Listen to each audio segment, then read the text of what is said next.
Entonces creé un producto en donde irracionalmente no podía existir dentro de esa mentalidad porque ¿de qué va a vivir? Si no vas a vender publicidad, si no vas a tener cortes informativos, sino porque nada más voy a respetar los cortes del INE, ¿no? Y lo hice sin pedir permiso. Y fue un éxito. Y sigue siendo un éxito. Y no nada más eso, me dio muchísimo gusto ver que lo están pasando en otras televisoras regionales cuando en un momento me dijeron que no.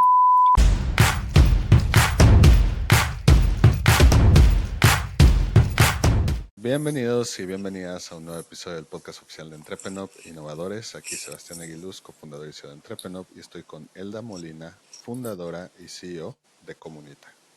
¿Cómo estás, Elda?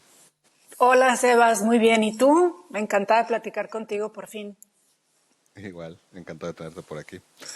Oye, Elda, para los que no estén tan familiarizados contigo y con lo que haces, no sé si nos puedes contar un poquito más. Sí, claro. Bueno, yo soy de origen periodista. Nací en Sonora, México, en Navojoa. Desde muy chiquita me quise internar en el mundo de la televisión, y digo internar porque con el conocimiento y la edad que tenía siempre fui muy fan de todos los contenidos de la televisión. Y la vida pues me presentó la oportunidad de estudiarlo profesionalmente, trabajando 30 años dentro de la industria de la televisión en México.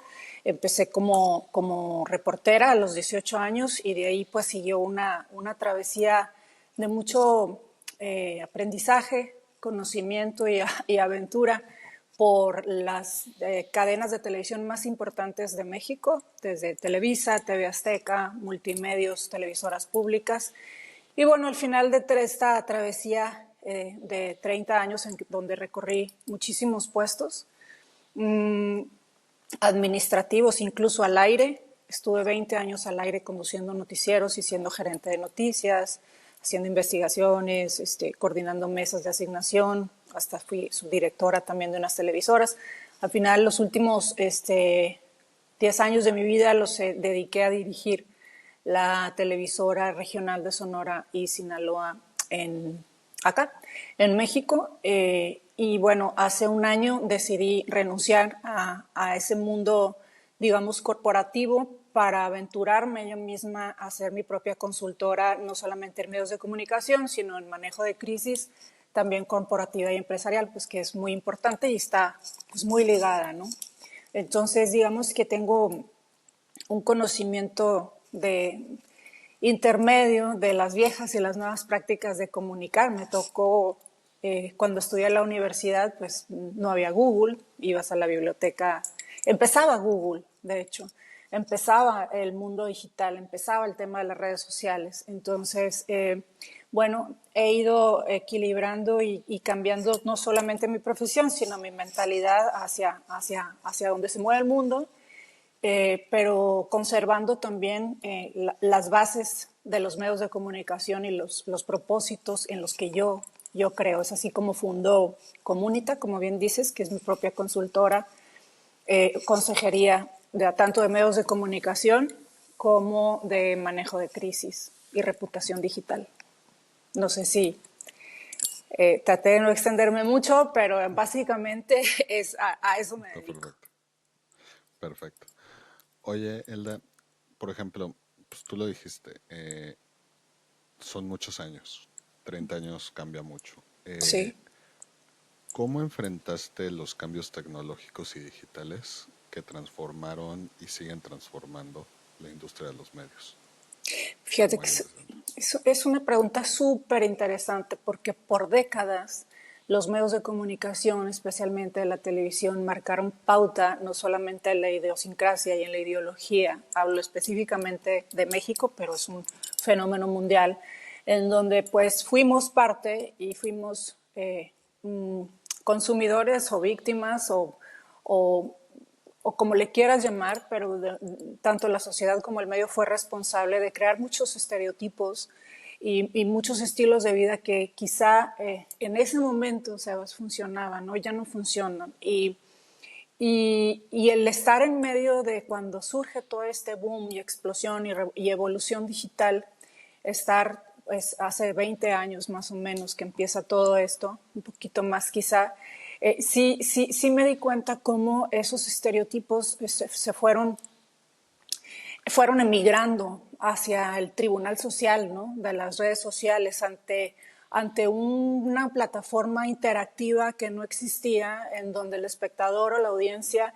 pues tiene la capacidad de responder, de opinar, incluso de crear otra perspectiva a la que estás viendo o a la que estás leyendo en un medio de comunicación tradicional. El que la audiencia, la sociedad en general tuviera participación o tenga participación, sin duda marcó un cambio bien importante en la ideología social mundial.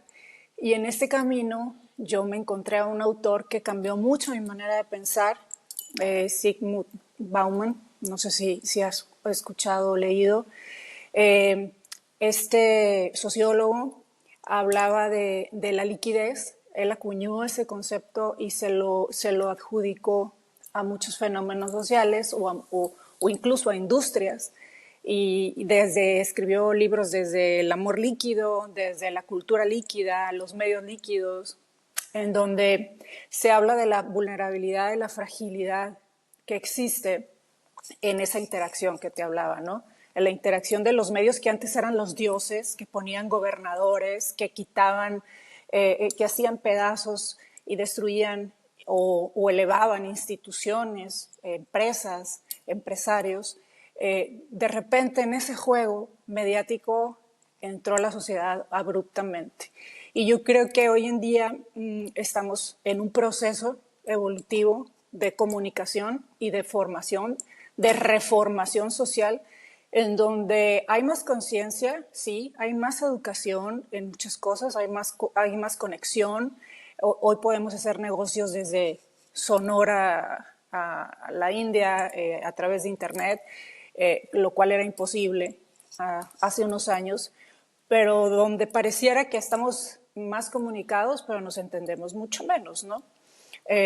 Yo creo que así como las revoluciones, la revolución industrial, la revolución mexicana, todas las revoluciones llegan a un punto de ebullición en donde ya estamos pisándolo con este tema del hate, del bullying, en donde ya estamos notando que no es el culpable el medio de comunicación nada más, que no es el diablo el medio de comunicación, sino que la sociedad en general está participando activamente en la formación de ese monstruo social que puede acabar incluso con vidas de gente que no está preparada emocionalmente. Yo siento que la sociedad está regresando a lo básico, al humanismo, al humanizar un poquito nuestra forma de pensar, pero también va a ser parte de un proceso.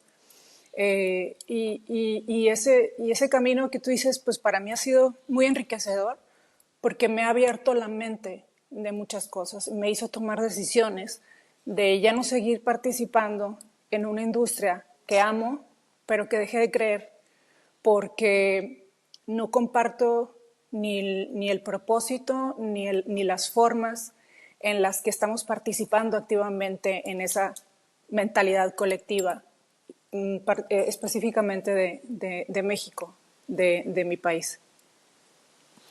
Justo tocando lo que dices, y se me hace interesante porque es chistoso porque a veces yo veo muchas series y muchas veces sin planearlo. Me encantaría decirte que me preparé demasiado y que vi programas para ver esto. No, coincidió que justo o sea, coincidió Okay. que justo me eché la última temporada de The Morning Show y me eché Succession un poco antes de ver esto. Sí, Pero sí. justo eh, es que hasta se me hace chistoso que hasta hay series nuevas o películas, etcétera, que están agarrando esto que tú dices, que era de estas televisoras y medios de comunicación y sobre todo la parte de noticias, que Sí, básicamente los temas eran intocables y lo que se decía se hacía sí. y ya no, ¿no? Y de que muchas veces ni siquiera saben lidiar con eso, ¿no? Eh, en Succession en cierto momento Sí. debaten sobre si el verdadero valor de la televisora era el dinero que generaba, que eran cientos de millones de dólares, o el poder político que conllevaba, ¿no? Claro, Pero bueno, claro. eh, habiendo hecho esta desviación y agregando lo que tú dices de que perdiste en cierta forma la fe en la industria, te quería preguntar, ¿hubo un momento en particular que dijeras, este fue el punto de inflexión que Sí, redefinió tu relación con los medios para evolucionar a tu nuevo paso? claro, muchos, muchísimos. Sin duda hubo unos muy fuertes, sobre todo porque lo que representaba para mí llegar, digamos, a donde llegué, siendo la primera y la única mujer en la historia de Televisa en dirigir una televisora regional, entrar en un mundo de hombres desde muy chiquita, una industria que aunque se ha abierto en muchas posibilidades a mujeres, no nada más periodistas, directivas, sigue siendo un medio muy duro, muy ácido, muy misógino. Eh, Hubo muchísimos momentos de inflexión desde muy temprana edad. Simplemente yo, por mi formación y por mi vida personal, siempre he sido una mujer de muchos sueños, resiliente, me considero fuerte, pero todo eso tiene su precio. En ese camino de inflexiones, pues aguantaste desde, desde pues, ofensas, prejuicios, que aprendes a manejar y dejar a un lado e incluso a actuar con toques incluso de masculinidad, ¿no? Adoptar una masculinidad, y, digamos, en cuestión de paradigmas, para poder encajar dentro de un ambiente, de una industria en donde tienes que pedir 10 veces la palabra de los 5 minutos que te tocaban hablar, de una reunión de 15 hombres y que en donde cada quien habla 5 minutos y tú eres la participante número 3, en el lugar número 10 sigues pidiendo la palabra. Y eso es un hecho, porque si no aprendes a manejarlo, pues cada 3 minutos tienes puntos de inflexión y te vas haciendo un poco más resiliente. Te decía, tiene su precio, que en mi caso tronó con un problema muy fuerte de salud, que fue cuando dije basta. Eh, um, Hace 1 año y medio estuve pues, al borde de la muerte con una peritonitis provocada por estrés, por esa carga excesiva de trabajo, del tener de cumplir con, con los altos mandos, con los gobiernos, con un equipo de cientos de personas, con la responsabilidad de que de tu trabajo dependen 200, 300 familias, no solamente la tuya. Y ese punto de inflexión más fuerte, te podría contar muchas anécdotas, incluso hasta cómicas, dan para libro. De hecho lo estoy escribiendo, tengo un anecdotario que recientemente, digo, próximamente voy a publicar, yo espero el próximo año, a mediados de abril, en donde es un anecdotario de puras estas situaciones en donde ya se convierten hasta cómicas, pero donde debes de tener mucha inteligencia y mucha fortaleza. Pero cuando el cuerpo te truena, cuando ya no da más, ahí es donde puse yo un alto en el camino y dije, a ver, ¿qué quiero? Yo, por más idealista, soñadora, yo no voy a cambiar la industria. Yo ya tuve una maestría y un doctorado, lo que no considero que se debe hacer. Un medio debe ser un puente entre los problemas y las soluciones, no debe ser el problema.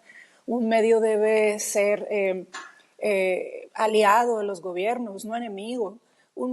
Yo pienso en muchas cosas, entonces dije, si yo voy a seguir aquí, va a llegar un punto en que ya no va a ser una peritonitis, va a ser un infarto, va a ser algo, va a ser otra cosa, porque cuando tú no estás feliz haciendo lo que haces, se refleja en lo que dices, en cómo te ves, en tu salud. Y ese fue el punto en donde yo pasé una situación específica muy dura en el medio de comunicación que trabajaba, eh, con un alto mando, en donde dije yo, basta, ¿hasta cuándo? Es el precio que tengo que seguir pagando por un sueño desde niña, porque me preparé, aunque tenga los reconocimientos del Senado de la República, los de la universidad en donde estudié, en donde ya llega un momento en que te envuelve tanto el ambiente, ¿sabes, Sebas? Eh, es una lucha contigo misma y con tu ego de decir, a ver, porque sí, el dirigir o estar al frente de un medio de comunicación o un espacio informativo o un equipo de trabajo te da mucho poder, te da mucho conocimiento, pero también te da mucha vulnerabilidad. Y yo decidí hacer las cosas por mi cuenta y ha sido un camino bien difícil porque es empezar de cero, en teoría, pero traes todo un conocimiento y una trayectoria y relaciones y aprendizajes de lo que sí, de lo que no, que a esta edad de mi vida yo ya no estoy dispuesta a hacer algo en lo que no creo y prefiero no tener ni ese reconocimiento y prefiero no tener absolutamente muchas cosas de las que en el medio a cambio de hacer lo que realmente yo creo, aunque sea en una medida pequeña. No sé si me explico. Sí, totalmente. Oye, Elda, y justo aprovechando, digo, yo sé que hemos avanzado en varias cosas, pero todavía no, pero no me imagino cómo era hace 30 años. Te quería preguntar, para decirlo mal y rápido, ¿cómo entraste al club de Toby? O Ay, sea, tú lo dijiste, es muy difícil, o sea, digo, asumo que era difícil porque ¿cómo pues nada más entraste al estabas club de tú, Toby? Me encantó. Sí, sí, sí. Bueno, pero, era... y, Ajá. ajá, perdón, y nada No, dime, más, dime. sobre todo sin sacrificar, porque eso es algo que muchas veces he escuchado, que muchas veces mujeres que quieren tener estos puestos de decisiones sienten que tienen que renunciar un poco a la feminidad para hacerlo, para ser, entre comillas, más aceptado. Uno, ¿tú crees que si era por ahí? O sea, si fue algo que tuviste que hacer. Y dos, en caso de que no, ¿cómo pudiste de nuevo entrar al club de Toby sin sacrificar esa parte? Es una pregunta muy brillante. Eh, no podría contestarla como quisiera, quizás si la pensara un poco más, pero mira, es una mezcla de muchas cosas y digamos de una mente que fue educada estratégicamente por un señor, que mi papá, en paz descanse, que fue mi mejor amigo y que me enseñó muchos skills, digamos, de interacción con el género masculino sin perder mi feminidad, sin perder mi forma natural de ser como mujer, pero que sí me incluía algunos aspectos, digamos, no masculinos, sino propio de los hombres, con una mentalidad mucho más fría, más objetiva, más concreta, y esa lucha entre ese peleo de las hormonas y del sentimiento y de todo lo que nos caracteriza a muchas mujeres, que también nos caracteriza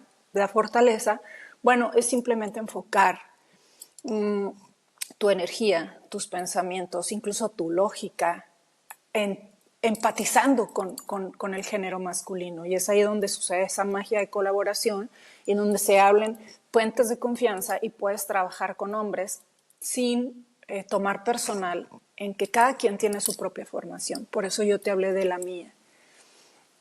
Porque sin meterme a temas de machismos o cosas de eso, pues es una realidad cultural, no solamente en nuestro país, en muchos otros. Y el que una mujer entre a ese club de Toby en la industria de la televisión, de entrada significa que se la debes a alguien, de entrada significa que te acostaste con alguien, de entrada significa que eres la protegida de alguien, de entrada significa que te hicieron un favor. Nunca de entrada significa que tienes la preparación, que tienes el conocimiento, las ganas, la trayectoria. Entonces es un hilito muy delgado en el que transitas, ¿sí? Y más, no solamente de los propios hombres, sino de las mismas mujeres que nos metemos el pie. Y por eso te hablaba de un ambiente muy, muy ácido y muy recio, pero que en mi caso mientras menos problemas me podía meter, y aunque no hagas nada te metes, pues puedes seguir caminando. En el club de Toby entré yo creo, por eso, porque inspiré la confianza de poder tener una mentalidad más objetiva y aprendí a hacer de todo frente y detrás de cámaras.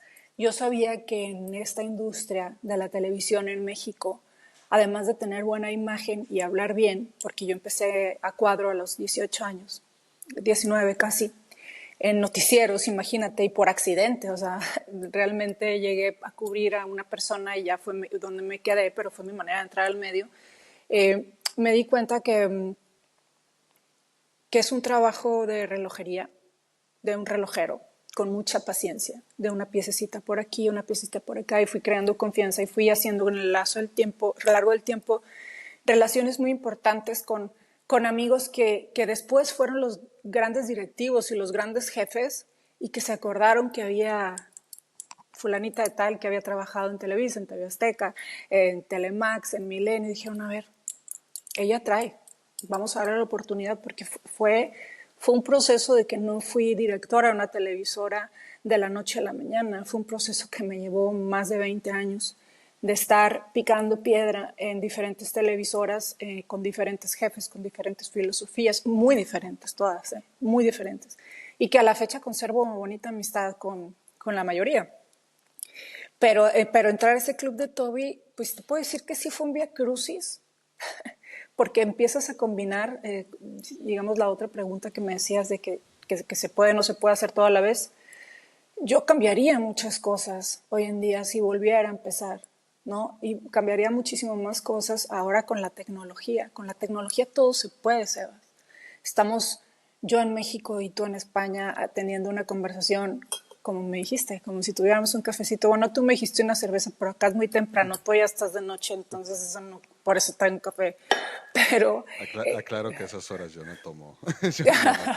bueno, claro que yo no tomo nada, pero bueno, no importa, este cafecito platicador, pues no podría haber existido hace unos años, ahora sí.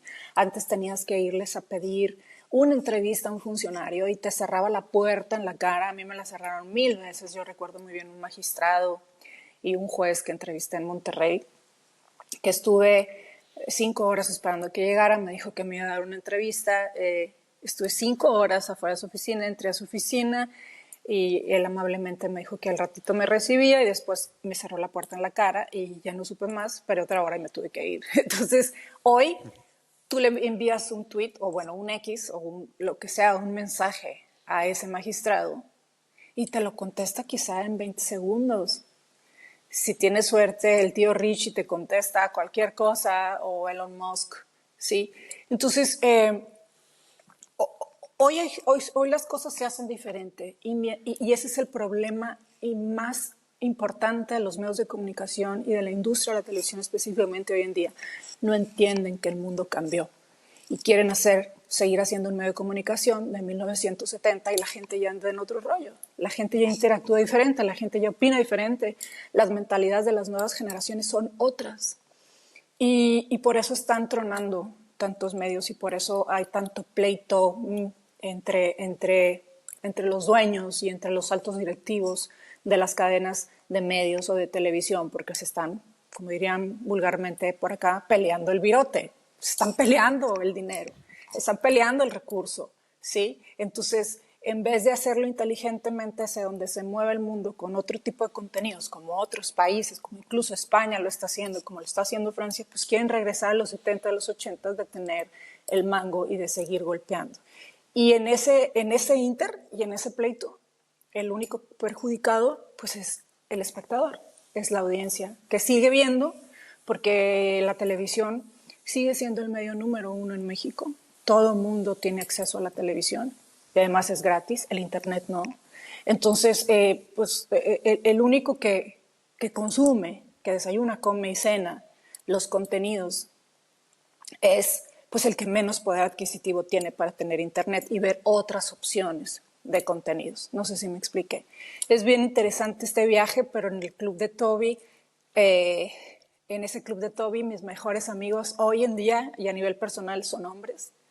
Y creo que las, digamos, diferencias de género que existen no nada más a nivel personal, sino a nivel profesional, pues son una maravilla. Es la magia de la naturaleza, es embonar filosofías, formas de ver el mundo y los resultados son increíbles para mí, pero también son dolorosos porque en ese camino te encuentras a gente que, que te hace mucho daño, ¿no? Y que llegamos por eso a esos puntos de inflexión. Ojo, y no nada más por el género. Yo nunca he sentido que por el hecho de ser mujer o soy víctima o tengo más derechos de otras cosas, ni en mi profesión, ni a nivel personal, ni en una relación personal, para nada. Pero no se puede ser ciego y en la industria sí existen todavía esas cosas marcadas que tarde o temprano se reflejan en contenidos en donde sobajan a la mujer, en contenidos en donde si no eres la guapa, pues no sales al aire. No importa que seas súper inteligente, pero tienes sobrepeso y tienes feo cutis. O sea, esa mentalidad que tienen los directivos hoy en día está destruyendo las audiencias y está haciendo que migren hacia otras plataformas digitales donde tienen mejores opciones para llenar pues su mente, ¿verdad? Y su corazón. Hey, aquí Sebas. Perdona que te interrumpa el podcast, pero aprovechando que ya llegaste hasta aquí, quería pedirte que nos apoyes. Si estás en YouTube, dándonos like, dándole click a la campanita y suscribiéndote al canal. Y si estás en Spotify, danos seguir y calificándonos. Es totalmente gratis y la neta ayuda muchísimo para que podamos seguir trayendo nuevos invitados cada semana. Sigue innovando. Totalmente. Ahorita vamos tanto a medios como contenido, eh, pero justo te quería agarrar una última parte de esto que decías. Y me explico, no porque, no por otra razón, sino porque no quiero que se malinterprete a dónde voy esto. Tú dale. Pero, pero oyéndote a ti y Ajá. todo lo que decías, que la verdad suena sumamente desgastante, dices, no, pues es que no quiero decir que tengo más derechos, pero pues digo que tenían menos derechos por ser mujer, pero pues la realidad es que sí, a lo mejor no había un papel que dijera, no vamos a darle lugar a mujeres en posiciones de toma de decisiones, no lo había, seguro, o sea, estoy seguro, no estaba ahí, pero estoy seguro que no lo había. Pero pues hay leyes no escritas y es como de, pues si hay, no sé, si hay 500 directivos, por decir un número, y 499 son hombres, Claro, o sea, no necesito un papel que me diga claro. eh, No, y qué es además, eso, ¿no? ajá, sí, pero adelante. Y esa parte de los sesgos. Y agarrando lo que decías hace rato, que entiendo perfectamente lo que decías, de, oye, es que y ahí es justo el mejor ejemplo del privilegio. Si Sebas, digamos que yo hubiera entrado en ese momento en los medios, si yo hubiera entrado, nadie hubiera asumido que yo estaba ahí, independientemente de a menos de que me vieran como un reverendo inútil, nadie hubiera asumido que, como tú dices, Sí, eh, que soy el hijo de, o que soy el amante de, o que claro. soy, no, no, o sea, es realidad y no pasa nada por decirlo. O sea, justo es importante decir estas cosas en voz alta. Eh, pero pregunto todo esto porque como tú me dijiste hace rato, la gente ya tenía estos prejuicios, la gente te la hace mal por esto. Con toda honestidad, en ningún momento te sentiste, y te lo digo porque yo solo de oírte se me dije, híjole, creo que yo ya lo hubiera hecho. Nunca te sentiste en la tentación de, bueno, pues si me van a, si de todas formas van a creer que soy tal, X, Y, Z, eh, y pues hacer X, Y, Z para tener ese mismo beneficio que la gente asumía que tenía. Te lo digo porque solo oyéndote, digo, híjole, es que con tal de ahorrarse todo eso y si de todas formas el valor reputacional, ojo, gente, no estoy promoviendo, por eso quería explicarme, no estoy promoviendo que hagan esas cosas, pero digo como persona, porque al final eres una persona, eh, puede entender perfectamente por qué alguien hubiera tomado una decisión diferente a la tuya y decir, ¿sabes qué? A la chingada, me van a criticar de todo, todo el mundo va a asumir que me acosté con el jefe, pues ya me acosté con el jefe y al menos saco 3 ascensos con lo que eso Claro, conlleva. sí. Es, Bueno, dentro de este mundo, de esta travesía, ¿ya hasta ahí va tu pregunta? Sí, sí, sí. Digamos, tu pregunta es si no existe la tentación de usar tus género, tus encantos femeninos para ascender o para hacer cualquier... ¿Esa es la pregunta? Básicamente la pregunta es si alguna vez sentiste la tentación de, pues básicamente cumplir lo- los sesgos que estaban en tu contra, de que para ese beneficio profesional. ¿Me Al explico? principio te duele esos sesgos y ese señalamiento, porque yo, pues en su momento, cuando empezó, era muy niña, aprendí, digamos, desde temprana edad a defenderme, porque sí es un mundo en donde se te acosa. Era una niña linda, era una niña entusiasta, pero también tuve la oportunidad de conocer a personajes que también existen, buenos en la industria, que sí moralmente o sutilmente te apadrinan, ¿no? Moralmente, no nada más de altos rangos, sino compañeros de trabajo que se dan la mano. Siempre sí hay gente pero sentir como tentación no, pero las oportunidades existen todos los días y es una realidad.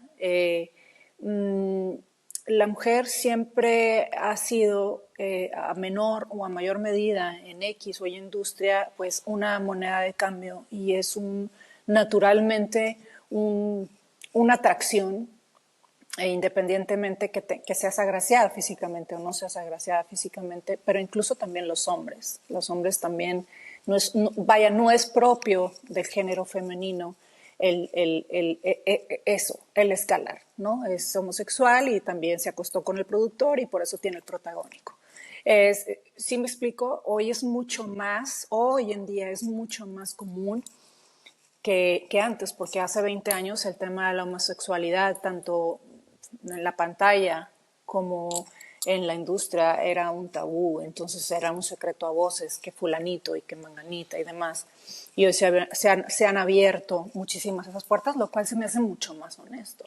O sea, el tema de que un productor famoso esté teniendo una vida con una niña de 20 años que es, o 19, que es una realidad y que son casos, por ejemplo, y que sean de manera abierta y que pues es mucho mejor que hacerlo puerta cerrada, porque hoy en día estamos en una ventana de vidrio en donde te ven 24 horas lo que haces y en donde si no eres honesto con lo que haces dentro y fuera de tu casa y tu trabajo, pues tarde o temprano se va a descubrir. ¿Cómo? Cualquiera tiene un teléfono en la mano, cuando tú estás en un restaurante con alguien, cualquiera te puede grabar una conversación, cualquiera puede hacer muchísimas cosas. Entonces, como tentación nunca sentí, pero sí dentro del otro lado, sí, en ese ir escalando en muchas cosas, pues sí te sometes a muchos juicios y prejuicios, pero ¿sabes qué? En mi caso, aprendes a hacer un caparazón muy fuerte, muy fuerte. Y en los últimos pues 21 años de mi vida, que nace mi hija y después hace 19 años nace mi hijo, yo no tenía tiempo para otra cosa que no fuera el dedicarme a trabajar como burro todo el día y al mismo tiempo estar al pendiente del cuidado de mis hijos, ¿no? Que desde hace 14 años soy mamá, estoy con ellos a cargo al 100% en la medida de su educación y de su formación. Y ahora que volaron y que se fueron a estudiar ya a la universidad los dos, imagínate, digo yo, wow, qué rápido pasó todo eso, aguanté muchísimas cosas, te pueden inventar mil cosas y te pueden decir mil cosas que son verdad, pero llega un momento, Sebas, en que aprendes a fluir y aprendes a tener pues fortaleza, ¿no? Yo creo que nunca deja de dolerte quizá todos esos chismes de la industria que te digo, es bien difícil, pero muy difícil. Tanto para hombres como para mujeres, pero para las mujeres yo hablo directivas. Solamente el 10% de las direcciones en medios de comunicación a nivel Latinoamérica son ocupadas por una mujer. El 10%. Estos son datos de hace 2, 3 años, si no me equivoco, la UNICEF. Eh, por ahí lo tengo, te lo paso y te lo corroboro, pero si no me equivoco, a mí me fue un dato que me impactó muchísimo, pero que también me dio mucho gusto. Faltan más mujeres, sin duda, en las mesas donde se toman las decisiones de los contenidos, de las producciones, de la línea editorial, de la forma de informar. Faltan más mujeres no nada más por un tema de equidad de género, sino un tema de complementar la filosofía y el propósito de los contenidos de todos los medios de comunicación. ¿Pensamos diferente? Sí. ¿Tenemos puntos de encuentro? Sí. ¿Hacemos las cosas diferentes, con formas diferentes? Sí. Pero tan válidas y tan necesarias son las de un hombre como las de una mujer. En ese sentido, yo aprendí a manejarme mucho sin involucrarme a nivel personal dentro de las empresas. Mi vida personal estaba afuera, ¿sabes? Mi vida íntima estaba afuera, mi vida familiar estaba afuera. Y fue la única manera de poder hacer un punto de equilibrio. Porque si no, si yo me hubiera, no sé, casado con alguien del medio o tenido algún hijo con alguien del medio, pues fuera día que no hubiera podido salir del medio, la verdad. Entonces siempre estoy muy consciente de eso, desde muy chiquita. Me sirvió mucho entrar tan chiquita. Digamos que aprendí a defenderme. Y ya estoy seguro que muy bien. Oye, volviendo a la parte de la tecnología y como dices que está cambiando el consumo y sabiendo que, pues, como tú dices, el consumo principal sigue siendo por televisión y la verdad, sobre todo por la barrera económica, pues va a durar un rato, al menos así. Un rato. Pero la realidad es también plataformas abren este consumo, pues de que por ejemplo, no sé, Netflix ahora tiene series de muchos países, o sea, ves una serie coreana en México o ves una serie mexicana en, no sé, no sé si en Mali tienen Club de Cuervos, pero vamos a subir que en Mali tienen Club de Cuervos, etcétera. Eh, yo te quería preguntar, ¿qué oportunidades crees, tú que trabajaste con televisión a nivel regional, qué oportunidades ves para la televisión regional frente al auge de las plataformas digitales? Ay, no, me diste en el clavo porque mira, en el tiempo que estuve al frente de televisoras regionales, yo peleé mucho por contenidos regionales. La gente, y no es que estoy descubriendo el hilo negro ni soy la non plus ultra, no, simplemente por un pulso social y por una percepción en donde te das cuenta que la gente que ve, por ejemplo, los noticieros locales está ávida de historias locales. Y sí puede ver, como tú dices, acceder en Netflix a una historia de Colombia, que demás. Entonces, en ese sentido, yo siempre luché y pude crear muchos contenidos regionales. Incluso uno de mis grandes hazañas, y te digo hazañas porque fue un proyecto en que Televisa me lo negó, rotundamente me dijo no y yo ya lo tenía hecho y lo hice. Hice una barra de podcast sin publicidad de 4 a 7 de la tarde todos los días con gente que no tenía nada que ver con Televisa, que no eran conductores, que eran gente común y corriente, que eran coach de vida, que eran chefs, que eran de la comunidad LGBTI. Entonces creé un producto en donde irracionalmente no podía existir dentro de esa mentalidad porque ¿de qué va a vivir? Si no vas a vender publicidad, si no vas a tener cortes informativos, sino porque nada más voy a respetar los cortes del INE, ¿no? Y lo hice sin pedir permiso. Y fue un éxito. Y sigue siendo un éxito. Y no nada más eso, me dio muchísimo gusto ver que lo están pasando en otras televisoras regionales cuando en un momento me dijeron que no. ¿Cómo? Si es un podcast, los podcasts son para internet, esto es televisión y no, vamos a hacer una fusión. En ese ir y andar, yo pensé en hacer, con lo que preguntabas, ese comentario, pensé en hacer series locales.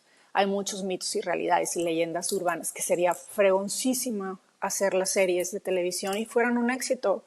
¿Son caras para producir? Sí o no, porque ahorita con un teléfono produces cosas padrísimas en alta definición, incluso en cine. Es solamente el querer, el buscar. Por eso en la televisión no está sucediendo nada interesante, en ninguna cadena. Por eso están refriteando La Casa de los Famosos, por la Voz y demás, o sea, fórmulas que en su momento funcionaron y que la gente las va a seguir viendo por temas de morbo, porque es lo que hay, pero que en realidad no están aportando nada ni culturalmente, ni ideológicamente, ni siquiera es un entretenimiento bueno, sí. Son un entretenimiento los programas de hoy que generan solo y solamente hate y que alimentan un tribunal social en donde destrozan a Ángel Aguilar y Cristian Nodal en 3 meses seguidos. Por Dios, dime si depende de ti, Sebas, dime si tú vas a comer dependiendo si andan o no andan Cristian Nodal y Ángel Aguilar. ¿Qué nos importa la vida ajena? Descuidamos la propia por estar pendientes de lo que están haciendo los artistas o los políticos. O ¿sí me explico? Entonces, creo que es una gran oportunidad para la televisión regional el explotar el talento local y sería un parteaguas. Son de las cosas que me faltó hacer. Hice un programa en pandemia para los pequeños empresarios que estaban cerrando sus negocios, que se llama, todavía existe, El Mercadillo, en donde si la televisión te costaba publicitarte 10 pesos, te voy a poner un ejemplo. En pandemia yo dije, ¿sabes qué? Te va a costar $1, pero vas a salvar tu negocio y me vas a salvar el mío. Entonces, son muchas cosas que a mí a nivel nacional me decían, es una ridiculez, eso no va a funcionar, ¿quién te lo va a comprar? Y que muchas cosas lo hice por rebeldía. Pedí perdón en vez de permiso. Y son cosas y son fórmulas que empezaron a funcionar. La mentalidad de la audiencia ahora es otra, Sebas, a la de antes. Antes podías ver una novela, la gente de literal 800 capítulos, literal. Y estabas todos los martes esperando que empezara Los ricos también lloran o eh, la dueña, guau, guau, guau, lo que tú quieras. Yo no soy novelera, pero estudio esos fenómenos. Y esperabas que fuera el martes a las 8 de la noche y la abuelita te callaba y ahorita no, o sea, lo puedes ver desde tu casa a las 5 de la mañana o a las 3 de la mañana que no puedes dormir, ¿no? Esta regionalización de contenidos que mencionas, yo creo que es una luz en el camino para que sobrevivan las televisoras regionales, porque es un hecho que las están cerrando. ¿Por qué? Porque no quieren cambiar sus paradigmas y hacer las cosas diferentes y más baratas. Y yo estoy segura que se vendieran mejor. Pero si las televisoras y los medios de comunicación quieren seguir viviendo de los gobiernos, se van a morir de hambre porque los gobiernos tienen otras prioridades que no son los medios de comunicación. Los medios cambiaron, la política cambió y la política cambió y los medios no cambiaron, quieren seguir siendo los mismos.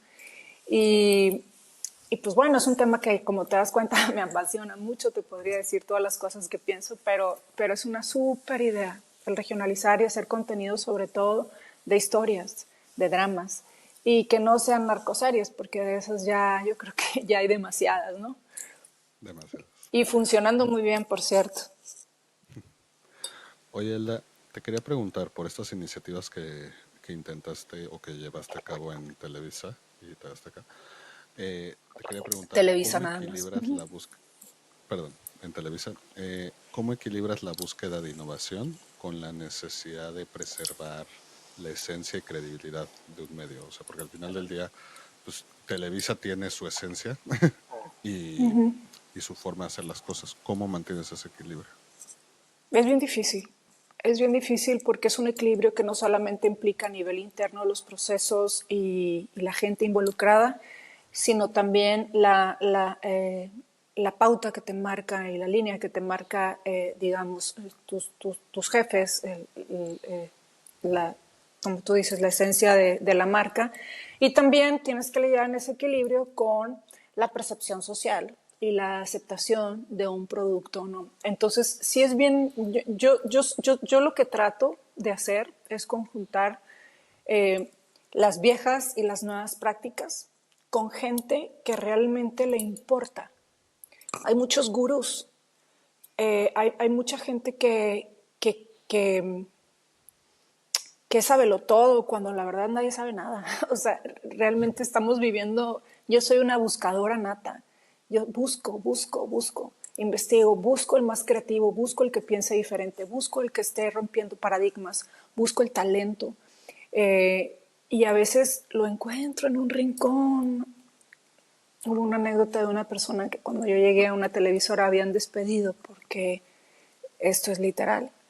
Se pintaba el pelo verde y porque llevaba, pues, iba vestido pues raro y yo supe que lo habían despedido y yo, a ver quién es, denme su currículum. Lo habían despedido 15 días antes de que yo llegara a dirigir esa televisora, que no voy a decir cuál, pero... y dije, tráiganmelo de regreso. Y lo entrevisto y dije, este es un genio. Le dije, es que a mí no me importa que trabajes en tu casa. Trabaja en tu casa. Tus 8 horas, ¿no? Pero que el sindicato, que además, porque aparte tenemos que lidiar con muchas cosas del sindicato como directivos que benefician a los trabajadores. Yo nunca fui sindicalizada, pero siempre trabajé mucho con el STIRT, con el Sindicato de Trabajadores de la Industria de Radio y Televisión. Y a veces ellos no dejan, vaya, lo voy a decir con todas sus letras, sin raspar muebles, pero a veces los mismos líderes sindicales no dejan que su gente crezca en talento, porque si tú le estás pagando a un camarógrafo como camarógrafo, pero le ves talento de editor, de productor, y lo pones a aprender y ensayar, viene el sindicato y te dice, no puedes ser productor, no puedes ser tu editor, porque le tienes que pagar más. Claro, pero no sabe y lo estoy preparando para cuando darle un ascenso, cuando haya una oportunidad.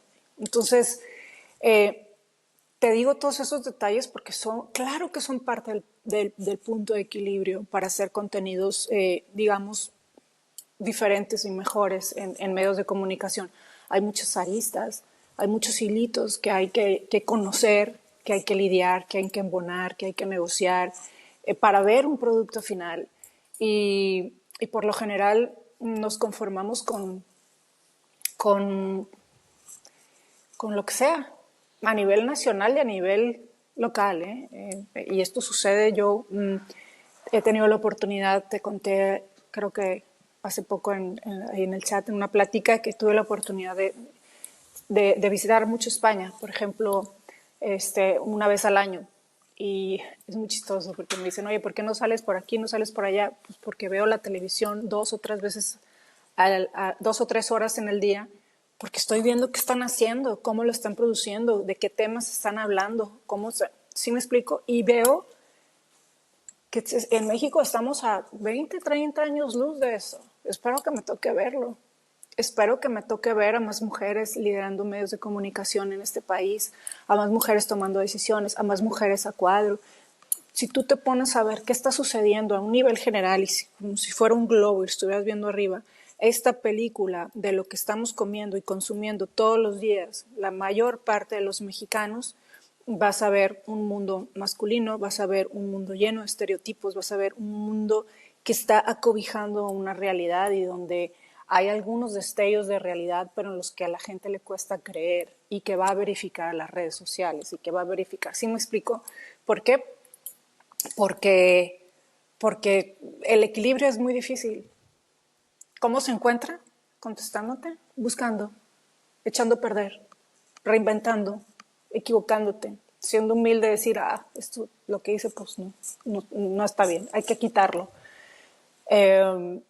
Pero el ego muchas veces de la marca y el ego de los directivos y el ego de quien toma las decisiones es, no, ¿cómo vamos a quitar del aire eso si somos fulanita cadena? Y luego van a decir que esto y demás. O sea, es un mundo, digamos, complicado para la búsqueda del equilibrio, pero pues se busca. Perfecto. Oye, Elda, si para ir terminando, a todos los invitados del podcast Innovadores les pedimos sus 3 sís y 3 no para emprendedores, es decir, 3 cosas que un emprendedor debería hacer sí o sí y Ok. 3 cosas que debe evitar a toda costa. 3 mandamientos y 3 pecados capitales, básicamente. ¿Cuáles serían los tuyos? Ok, a ver, yo creo que los sís, voy a empezar con los sís. Sí o sí tienes que estar bien informado de lo que vas a emprender, investigar con personas que lo han hecho, que no lo han hecho, ver, leer, preguntar. Muchas veces uno se tira al ruedo a emprender algo sin el conocimiento o con el ego tan grande de saber que sabes todo o que ya trabajaste muchos años en eso. Y no, emprender requiere una mentalidad muy abierta. Ese es el primer punto, informarte.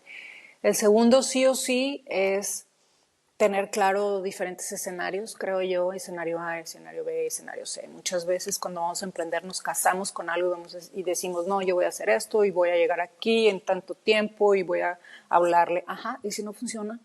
¿Ya tienes otro escenario? Ah, no. Entonces pusiste todos los huevos en una canasta y ahí te quedaste. Entonces el tener diferentes escenarios yo lo viera como básico. Y el tercero es tener paciencia. Todo se construye. No puedes hacer un edificio de la noche a la mañana. Debes de tener mucho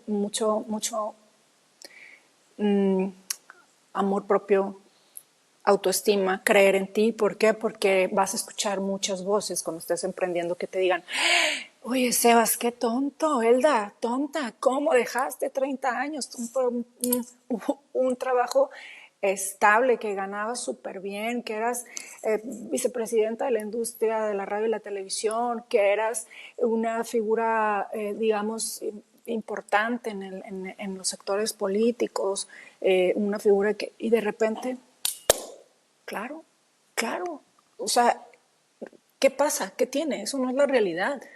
Eso no es lo que yo tengo en la mente, eso no es lo que yo quiero hacer. Entonces, el tener una autoestima y tener un propósito fuerte es un sí, definitivamente. Los nos es, voy a los nos, híjole, ¿por qué 3 nada más? Y son como 3 millones, pero yo creo que uno de los nos principales es no creas que sabes todo. Y bájale 10 rayitas a tu ego, porque cuando estamos emprendiendo, seas lo que seas, hagas lo que hagas, el proyecto que tengas empieza de cero. Y hay mucha gente que empieza de cero con muchos privilegios, depende del caso. Hay mucha gente que no, ¿sí? No puedes decir que una persona empezó su abarrotes de cero cuando estaba fuera de su casa con unas manzanitas y que otra persona empezó otro abarrotes de cero cuando estaba en la avenida principal con un súper de 2 pisos y claro, los dos empezaron de cero. Pero si se la cree, el que empezó con todo de cero, el de aquí que no se la creyó y que fue más hábil, se lo puede comer. Y es un ejemplo real que pasó aquí, que tampoco voy a decir los nombres, pero de unas cadenas de supermercados que empezaron de cero y uno se comió al otro cuando la otra ni aparecía, ¿no? Y eso llévalo a una empresa propia, ¿no? Entonces el no creértela te aterriza. Otro de los nos, rapidito, yo creo es pues no perder la visión objetiva de lo que estás haciendo. No pierdas esa visión objetiva, porque muchas veces uno quiere poner el supernegocio del siglo y crees que tienes, claro, todos los elementos para hacerlo, pero en realidad no eres objetivo con la realidad, con el contexto social, con el contexto político, económico. Ubícate donde estás. Ubícate en qué país estés emprendiendo. No es lo mismo emprender en México que emprender en Estados Unidos, que emprender en España, que emprender. No es lo mismo. Ubícate en los contextos. Y el tercer no, quizá es mi mantra, lo que tengo tratado es en mi corazón, que me inculcó mi papá, es no te rindas. Y lo tengo aquí, invencible. No te rindas, no te rindas, no te rindas, no te rindas, porque lo que no te funcione, lo que emprendiste, no te funcionó, siempre existe la oportunidad de emprender algo nuevo. Entonces no te rindas. Perfecto. Oye, Elda, si alguien quisiera ponerse en contacto contigo, a lo mejor sumarse a Comunita, ¿cómo puede encontrarte en redes? Bueno, me puede encontrar como en eldamolina.com. En eldamolina.com están mis redes. De hecho, hay un comunicado que tengo ahí, un video que tengo ya desde hace rato que lo voy a quitar, pero ahí están. De hecho, hay un formulario por si quieres escribir un un correo, o si no te lo doy con mucho gusto, eldamolinaoficial@gmail.com, eldamolinaoficial@gmail.com, o en mis redes sociales, estoy en X como Elda A. Molina, en Instagram tengo mi nombre, como te decía, conocida como familiares y amigos, que es Chiquis, MY, Chiquis con Q. Pero por lo general, pues sí, soy muy accesible a la gente que me busca para, así como tú amablemente, y te agradezco un chorro porque me encanta platicar, compartir experiencias. Creo que es algo que le falta al mundo, independientemente de quiénes seamos los que estemos hablando, porque de todo se aprende. Y bueno, trato de, cuando alguien me busca con un objetivo, un propósito que puedo colaborar, pues encantada. Ahí me encuentra. Perfecto. Oye, Elda, pues nada más quiero agradecerte por tu tiempo. Espero te lo hayas pasado también como nosotros y como decimos en el programa, sigue innovando. Muchísimas gracias por haber llegado hasta el final del episodio. Espero que lo hayas disfrutado. Si te gustó, literalmente contamos con cientos de episodios donde invitamos a gente chingona de todo el mundo con todo tipo de profesiones para compartir su historia y donde cada semana encontrarás a nuevos invitados. Si nos quieres compartir lo que pensaste o sugerirnos nuestros invitados, la sección de comentarios está abierta y nuestros datos de contacto están en la descripción. Sigue innovando.